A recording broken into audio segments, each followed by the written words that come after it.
Hi everyone, I'm Dr. Z. I'm a clinical psychologist specializing in transgender care. Welcome to my channel.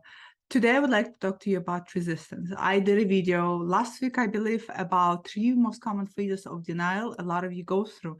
And I wanted to touch base on resistance because a lot of times denial and resistance get confused, and they're not, and they're really different things. Denial, as I said in that video, is when you are refusing to acknowledge something. You are almost unconsciously not really aware, although you think you are, you know something is going on, but you're refusing to acknowledge that that is going on.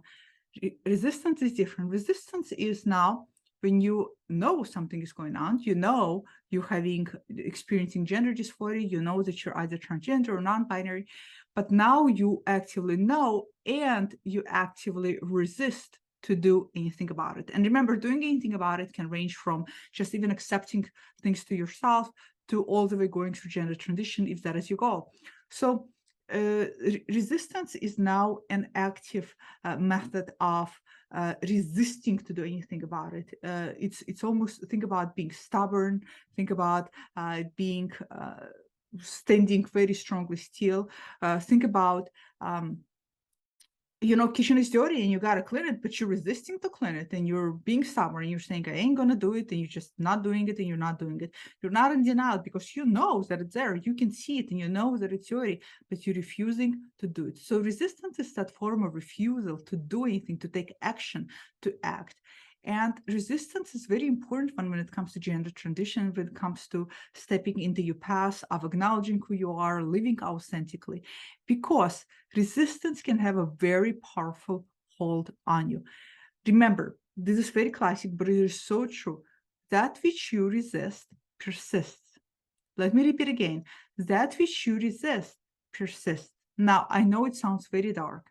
Essentially, what I said, that if you know you're trans or non-binary and you know you're struggling with gender dysphoria, you can resist it all you want, but it's going to continue to persist. It's not going to go anywhere.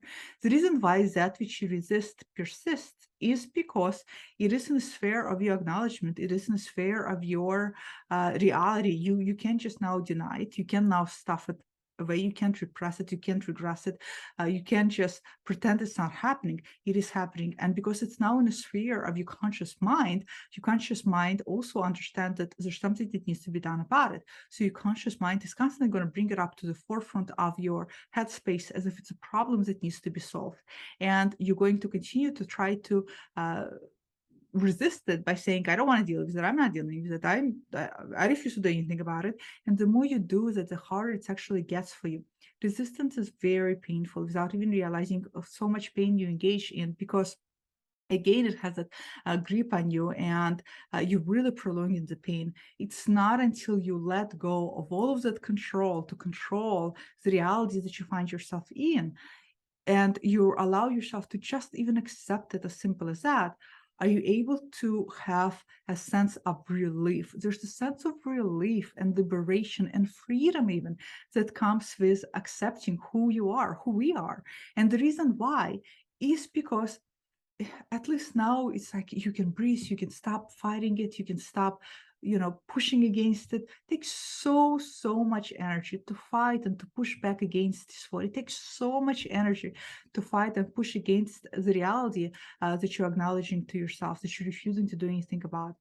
Taking action is freeing. It puts you in a front seat of actually now feeling more in control. It puts you also in a front seat of feeling productive, feeling like you're doing something about it, and it eliminates anxiety. At least it helps to eliminate anxiety to some extent. This is why action is such a great step. And again, as simple as acknowledging to yourself that you're dealing with gender issues. Remember, think about anything in your life that you resist. Anything. Let's go back to that kitchen example. You resist to clean the kitchen. You know you got to do it. Finally, you get up and you do it. How do you feel? I bet you feel great. You feel productive. You feel good. And I bet looking back, you ask yourself, why didn't I do it early? What was the big deal? Why was I resisting so much? Now, I understand looking back at acknowledging your gender and even doing anything about it is not as simple as, why didn't I do anything sooner? This is so easy. No.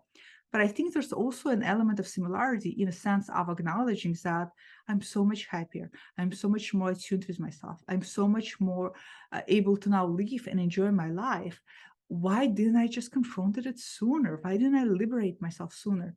So there's really important aspect of resistance where we do take actionable steps that do allow us to breathe. But again, think about anything else you resist in your life. Taxes. I resist doing taxes every single time. It's so mundane and boring. It's just the idea of it right now, it's making my skin crawl. And then I sit down and I do it. And then when I finish it, I feel so good. I feel a sense of release.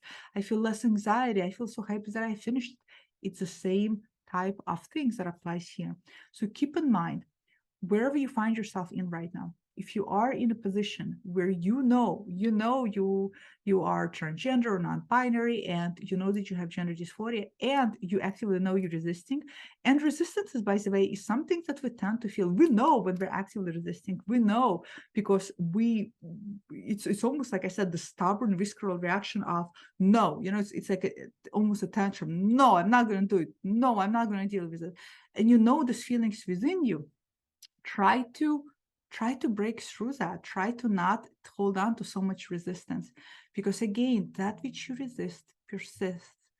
It's not just going to go away. And the more that you remember, the more you're resisting, the more pain you're actually cultivating for yourself, and the more difficult things are getting for you. So try not to do that, because you deserve to live painless life. Life is already painful. There's so many things already we gotta do that are so painful. Let's not add additional pain. So this is the difference between resistance and denial. And this is the important thing about resistance that you all need to know, is that you really need to confront it with some actionable steps. Let me know, comment below. I bet a lot of you are either in resistance right now or have dealt with resistance. You know exactly what it is. And it's not an easy thing to deal with. It's challenging in its own way. But my God, when we do it, it is so, so important. And it's so important for us to march forward. And it's so important for our growth as well. So comment below, let me know, and I'll see you all next time. Bye.